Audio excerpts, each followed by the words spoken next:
Okay, welcome back to BYU Men's Basketball Media Day. Now joined by Craig Cusick. If you have a question for him, post it on Facebook.com/BYUtv Sports. We appreciate the ones that have come in from all over the country so far. I'm Jarom Jordan. And Craig, like Josh Sharp, you were a guy that was at Utah. Tell us how long you were there and when you were there, and then why you came to BYU. I went to Utah my freshman year after high school. It was the season 06-07 season. So I went up there as a preferred walk-on. I played there and I redshirted there for a year.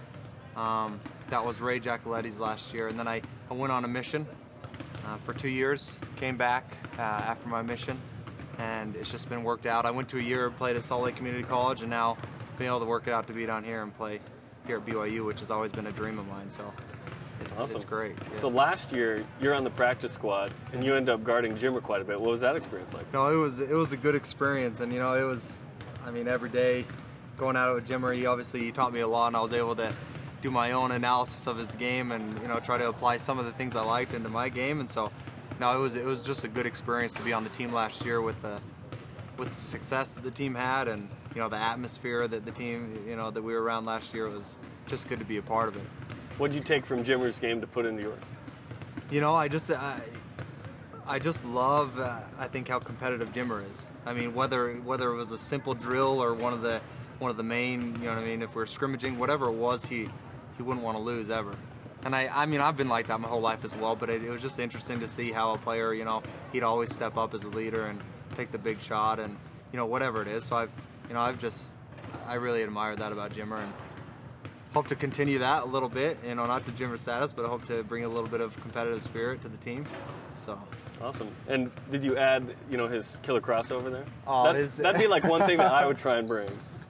No, his crossover is pretty good. Playing against it every day, he in practice he always got the teammates involved, and so, but his crossover was good. And ask Billy White. Exactly. So no, he's gotten me more than once with that crossover for sure. So you're in a unique situation because you came and you were on the practice squad. You don't get a lot of pub. You're not listed on the roster.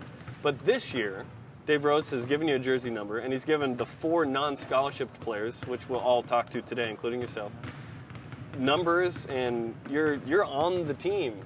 Whereas before you were on the team, but you weren't listed you're on the team. So it's a little different this year. No, it is. It's definitely a little different. It's been a great experience. Like I said, when I came down from Salt Lake Community College, I just walked on and was on the practice squad last year. And now the change from this year, that was my ultimate goal, was to do a year on the practice squad and come up and just do what I could to help the team win. So I'm glad that this year gives me an opportunity to help the team out in whichever way I can. So I'm excited. I really am excited. It's going to be a great year, I think. You went to Orem. You go to Utah. You're now at BYU. Orem's all-time leading career scorer. Ian Harwood went to Orem as well. A little bit of an age difference there. Yeah, I was a senior when Ian Harwood was a freshman, so I've never really played with him until now. Mm-hmm. Because I do have a few years on him. Okay. So. And your role has changed to where, like I mentioned, you've gone from practice squad to you could be the starting point guard on night one there. And you went to Greece and played a lot of minutes. How has that experience been for you as you as you mentioned, start living your dream here? Yeah. No, it's been good because, growing up, like you said, obviously all of us here had a great high school experience, but I had an extraordinary high school experience as well, and it was really great in it at the U. And I think, I figured when I came here that I'd take my spot. I'd have to earn my minutes. I came here in the practice squad, and I was happy with that, and I'm going to continue to work hard to try to get some playing time and to be able to do whatever I can to help the team win, like I said before. So, gonna do all I can. Describe your skill set as a point guard and maybe what you do a little differently than the other point guard. Traditionally, I've been known more as a scorer, I think, and a shooter. But I think more this team, my role has transitioned a little bit to not only shoot the ball well, but also to find, give others opportunities, more assists. Mm-hmm. and to more run the offense as a point guard rather than to always shoot it like I always have, or I'll still shoot it, but it's more getting other guys involved as well and keeping that balance. This is Craig Cusick, BYU men's basketball team. You have a question for him, post it on Facebook.com/BYUtv Sports. I have a couple of questions for people. Travis Adamson asked, What does the team miss about Coach Dave Rice, who's now at UNLV, and best of luck to him there? I think one of the things I miss for sure is he was always positive. You know, whatever aspect it was in practice or game, he was always positive, whatever it was. And so it really, you know, he brought an optimistic attitude to the team, and that's still here. But I miss that about what he had here, and obviously I think he'll do great at UNLV. He ran the offense. Who will run the offense? I think Coach Nafshiv is going to run it this year. So I know Coach Pope is also helping with the big guys and stuff. So I think it's going to be more all of the coaches together working on that. So we'll see as that progresses when the season starts. Do you know what kind of maybe difference or alteration Nashville plans on incorporating into the offense this year? You know, I think it'll be probably similar to last year, I imagine. You know, and obviously we love to run and gun. We love to get up and down the floor. I think the offense is definitely going to be a more team-oriented. I think like Noah said in the last round, there could be a different leading score every single night, and I think that's what the offense is going to do. It's going to give everyone an opportunity to hit shots, to step up each game, because it may be somewhat different each game. So. Ralph almost says, what does Coach Pope bring to the team? You know, Coach Pope, the Pope at BYU. Exactly, the Pope at BYU. No, he really does. He brings a special coaching aspect, I think. He brings small things because he's had so much experience playing, not only in college and with his success in college, but also in the NBA. And when I see him working with the big guys or us guards, he does the little things, and he teaches us the little angles or where we're supposed to be that I think are going to make a big difference. And so, no, he's great to have around, for sure. The biggest question in fans' minds might be, who the heck's going to play point guard? Yeah. So tell us who's battling for that spot and sort of what's going on currently with that position. Exactly. As we went to Greece and up to this point, I think more, Matt Carlino can't play until 10 games into the season. December 17th, Baylor. He'll be ready December to go. 17th? Mm-hmm. Okay. Yeah, something like that. And then, so me, Brock, and Nick have been kind of switching around point guard spots. I've also been playing a little bit of the two. So I think that's kind of the rotation right now, me, Brock, and Nick, and we'll see what happens. Brock's playing really well. But I think both Nick and I will have a shot, and things are going well for all of us. So Brock, as he chronicled, is sort of learning how to be a point guard that way. I guess, what do you guys, more traditional point guards, and you were more of a scorer, you said, or I guess, how do you guys mesh and blend as you try and figure out what's best for the team as you move forward? Sure. It just takes, when Coach gives us an opportunity, or, if he tells us what to do, we listen because he knows best. And I think things are going to work out well. Like you said, Brock has just been this has been his first point guard role, but he's been doing really well with it. And traditionally, he's more of a wing or a scorer, but he's been doing really well. And I think Nick's the same. Nick's obviously a traditional point guard, and I think I fit into that category as well a little bit more. But I think everyone's working together well right now. So.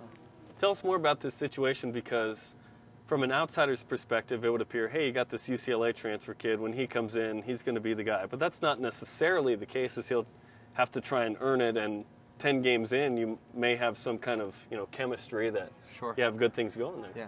I think Matt will definitely bring a good aspect to the team when he can play, and I'm excited for when he can play. Obviously, like you said, 10 games or whenever he can play, there might be a chemistry that's working well that Coach really likes. So who knows at that point, who's gonna be starting or have the bigger role. I think it just depends on how the season plays out and which players fit for which game and whatnot. So I think that'll all work out as time goes on, for sure. Okay. And the big question on people's minds since he redshirted last year with Carlino is, how good is he? He's great. I think Matt's really good, and I love playing with him. There's days where he's like Jimmer, for sure. He's got range. He can dribble, he can pass, and I think just developing that more, he's going to be a great player for BYU, and I think he's going to, like all of us, I think we're all going to fit into a system that's going to see a lot of success. So, and no one expects a Jimmer to be this year. Exactly. Jimmer could not replace Jimmer. Exactly. If you look at Jimmer as a freshman or even a junior, compared to the senior year, I guess what's that pressure? Or maybe you guys don't feel the pressure of post Jimmer, we've got to be good. Sure. And I think in one way there's not pressure, in another way there is a little bit of pressure, because people are asking about the point guard spot. But I think people recognize that there is another Jimmer. He's left his legacy here, and which is wonderful and great, and it's great for us to be able to look up to and work towards, and to play towards and come in and step in and just play the role of being a solid point guard and helping the team win games. So, yeah, I think that's where it's at. Travis Adamson asks, was Coach Boylan as intense in practice and in person as he seemed in games?